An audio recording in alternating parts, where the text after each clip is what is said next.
I'd like to call on stage Mr. Ankit Savla, Managing Partner, KM Industries, who will be speaking on coriander, crop and market outlook. And ladies and gentlemen, with this, we are starting the Coriander Hour. And the first speaker for Coriander Hour is Mr. Ankit Savla. Please put your hands together for him.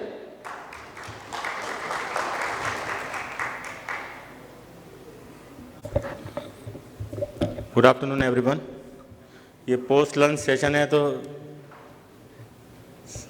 सबको थोड़ी सुस्ती आ रही है।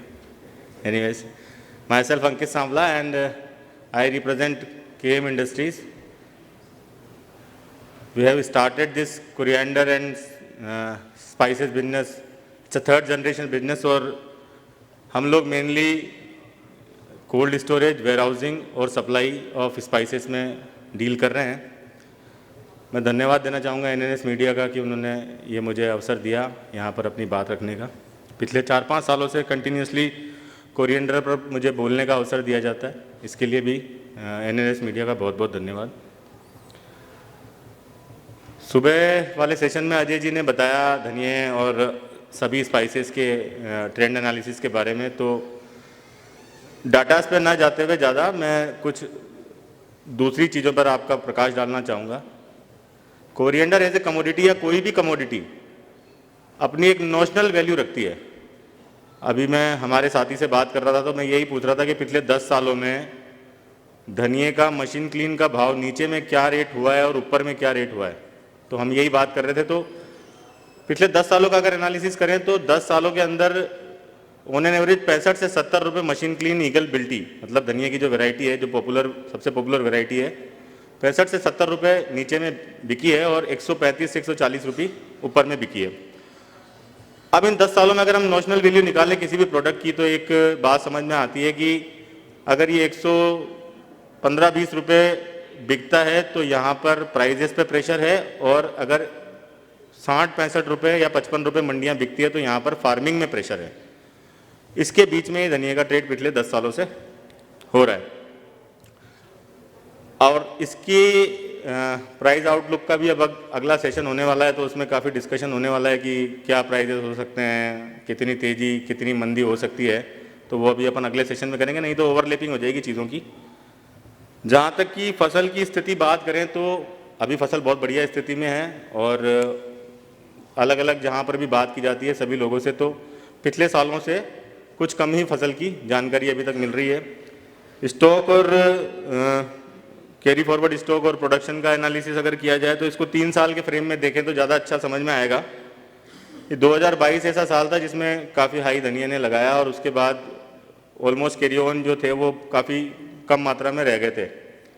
तो हम 2022, 2023, 2024 और 2025 इनको अगर एक साथ समझेंगे इस 1000 दिन की पूरी यात्रा को तो ज़्यादा आसानी होगी समझने में कि 2023 जो थी अब तक की सबसे हाईएस्ट एवर क्रॉप धनिये में हमने देखी, जिसमें तकरीबन 80-90 लाख बोरी गुजरात, 80-90 लाख बोरी मध्य प्रदेश, 25-30 लाख बोरी राजस्थान में वो प्रोडक्शन हुआ और 20-25 लाख बोरी हमको जो एक बेयर मिनिमम स्टॉक होता है किसी भी देश में किसी भी कमोडिटी का, तो धनिये का इतना बेयर मिनिमम स्टॉक जो 25 लाख बोरी का हमेशा रहेगा, चाहे धनिया 200 रुपये किलो हो जाए।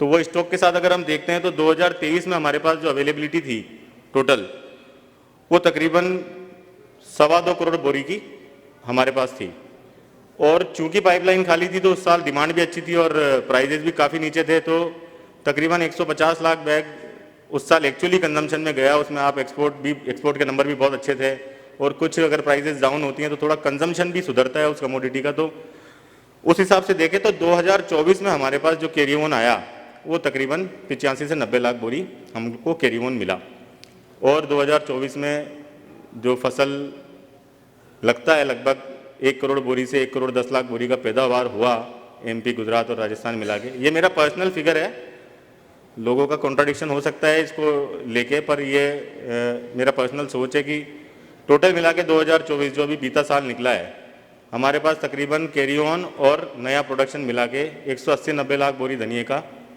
एक स्तर था। उसके बाद 2024 का कंजम्पशन अगर उसमें से घटाते हैं 140-50 लाख बैग का, तो करीब करीब हमारे पास 45 से 50 लाख बोरी धनिया आज की डेट में 2025 के स्टार्टिंग में उपलब्ध है, मतलब 1 मार्च 2025 को या 1 फरवरी 2025 को। अब इस साल की फसल की बात करें तो ऐसा लगता है कि फसल जो तेजड़िया लोबी है या जो लोग को लगता है कि इसमें बाजार बहुत ज़्यादा तेज हो जाएगा, उनके हिसाब से तो ये फसल 75 से 80 लाख बोरी की है। और जो लोग सप्लाई लाइन से जुड़े हुए हैं या बरसों से सप्लाई का काम कर रहे हैं, उनको लगता है कि नहीं इतनी कम फसल नहीं है, ये फसल करीब करीब आपकी 1 करोड़ बोरी की तो है इस साल भी।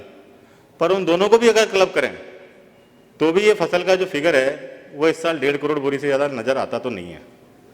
और कंजम्पशन अगर इसी तरह से बना रहता है तो बैलेंस शीट तो इसकी टाइट ही लग रही है। और बैलेंस शीट टाइट है तो ऐसा लगता है कि प्राइजेस के अंदर एक अच्छा उछाल देखने को मिलेगा। अब प्राइजेस का उछाल 3 वजह से होता है। कई बारी तो डिमांड सप्लाई के गैप की वजह से प्राइस उछलती है, कई बारी एनसीडीएक्स या स्पेकुलेटर एक्टिविटी से प्राइस बढ़ती हैं, और कई बार किसी चीज़ की डिमांड ही एक्स्ट्रा जनरेट हो जाती है। तो ये 3 वजह से प्राइजेस बढ़ती हैं। उन तीनों वजह में सबसे स्ट्रॉन्ग वजह मैं डिमांड सप्लाई को मानता हूं कि अगर डिमांड सप्लाई के अंदर एक लंबा गैप है तो वो प्राइजेस जो बढ़ती हैं वो एक सस्टेनेबल प्राइसिंग राइज होता है, क्योंकि कोई भी और एक्टिविटी प्राइस को लंबे समय तक बढ़ा के नहीं रख सकती। पर डिमांड सप्लाई का गैप अगर ज़्यादा है तो उस समय वो प्राइजेस बढ़ेंगी। तो ऐसा लगता है कि ये साल धनिये में बुलिश रहने वाला है। और चूँकि प्राइजेस बढ़ाना इसलिए भी आसान हो गया है कमी वाले सालों में, क्योंकि ये स्पाइस इंडस्ट्री जो है वो ऑर्गेनाइज्ड स्पाइस इंडस्ट्री हो गई है। आज से 20 साल पहले 25 साल पहले जब हमने व्यापार चालू किया था एज इन माई जनरेशन, तो देश में प्रमुख 5, 7, 8 कंपनीज होती थी जिनका नाम मसाला कंपनियों के लिए नाम से जाना जाता था कि भाई एमडीएच है, एवरेस्ट है, रामदेव है। बाकी सब बहुत ही छोटे लेवल की कंपनीज थी। पर बीते कुछ समय में हमने देखा कि उन कंपनीज के वॉल्यूम भी 10 गुना बढ़ गए, और उसके साथ साथ हर शहर की अपनी एक रीजनल कंपनी हो गई है, हर शहर की एक अपनी एक डिस्ट्रिक्ट लेवल की कंपनी है, फिर रीजनल कंपनी है, फिर नेशनल लेवल की कंपनीज है। तो बहुत सारी इंडस्ट्रीज इसमें आई हैं। उनके आने से एक चीज़ अच्छी हुई है कि उनके फाइनल प्रोडक्ट और raw material purchase, I mean raw material और फिनिश गुड के बीच में इतना बड़ा गैप है कि उसके अंदर ये प्राइस राइज जो है वो सूट कर जाता है। मान लीजिए पहले कोई व्यक्ति अगर धनिया का काम कर रहा होता था या हल्दी का काम कर रहा होता था तो प्रोडक्शन सेंटर से मान लीजिए 50 रुपये में हल्दी लेके आया तो 55 रुपये में बेच पाता था। अब स्पाइस इंडस्ट्री आने के बाद वो 50 रुपये का धनिया वो 100 रुपये भी बेच सकता है, 125 रुपये भी बेच सकता है, तो वो 80-90 रुपये में खरीद भी सकता है। तो ये एक ऑर्गेनाइज्ड इंडस्ट्री बन रही है धीरे धीरे, और इसमें अभी भी तकरीबन 60% अनऑर्गेनाइज्ड काम हो रहा है। तो there is long way to go. और last but not the least में यह कहना चाहूँगा कि हम लोग सब सप्लायर हैं और हम लोग सब काम कर रहे हैं, पर फिर भी कोई भी इंडस्ट्री हमेशा 2 या 3 लोगों से बनती है। एक तो जो हमारे यहाँ माल पैदा करने वाला फार्मर है, एक दूसरा जो उस माल को होल्ड करते हैं, और तीसरा जो उस माल को सप्लाई करते हैं।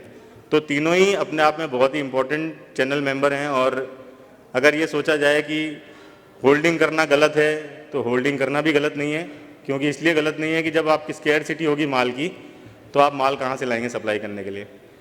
तो अगेन मैं एनएनएस मीडिया का धन्यवाद करना चाहूँगा कि मुझे ये मौका दिया। और आपका अगर कोई सवाल हो मुझसे तो पूछ सकते हैं, अदरवाइज़ कोरिएंडर सेशन है उसमें आप लोगों से फिर रूबरू होंगे। धन्यवाद।